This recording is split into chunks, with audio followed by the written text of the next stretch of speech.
જ્ઞાની પટેલ છે. હું બીકેએમ સાયન્સ કોલેજમાં અભ્યાસ કરું છું. પ્રિય મિત્રો, માનનીય પ્રધાનમંત્રી શ્રી નરેન્દ્રભાઈ મોદી દૂરદર્શી નેતૃત્વ હેઠળ દેશના લાખો મહેનતુ વિદ્યાર્થીઓના ભવિષ્યને સુરક્ષિત કરવા માટે પબ્લિક એક્ઝામિનેશન બિલ 2026ને પારિત કરવામાં આવ્યું છે.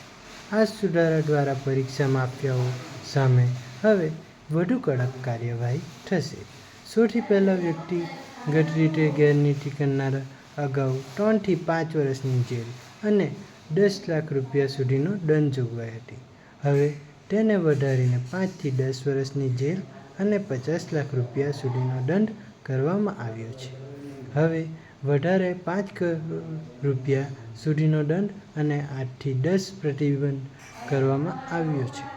જો કોઈ મેનેજમેન્ટ અથવા જવાબદાર અધિકૃત સંડોવણી સાબિત થશે તો અગાઉ ઓછામાં ઓછી 3 વર્ષની જેલ અને 1 કરોડ રૂપિયા દંડની જોગવાઈ હતી. હવે તેને વધારી ઓછામાં ઓછી 5 વર્ષની જેલ અને 5 કરોડ રૂપિયા સુધીનો દંડ જોગવાઈ કરવામાં આવી છે.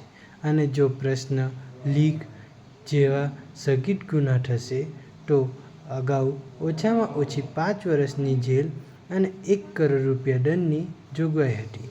હવે તેને વધારીને ઓછામાં ઓછી 7 વર્ષની જેલ અને 10 કરોડ રૂપિયા સુધીનો દંડની જોગવાઈ કરવામાં આવી છે. આટલું જ નહીં, આવા ગુનાઓની તપાસ માત્ર 2 મહિનામાં પૂર્ણ કરવાની સમયમર્યાદા. સ્પેશિયલ ટાસ્ક ફોર્સની રચના.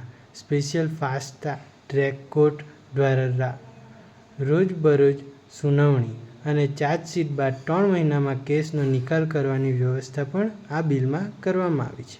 મિત્રો, આ માત્ર સજા વધારવાનો કાયદો નહીં, આ દેશને દરેક મહેનતુ વિદ્યાર્થીઓનો વિશ્વાસ આપવાનો સંકલ્પ છે કે પરીક્ષામાં સફળતા હવે મહેનતથી મળશે, ગેરરીતિથી નહીં.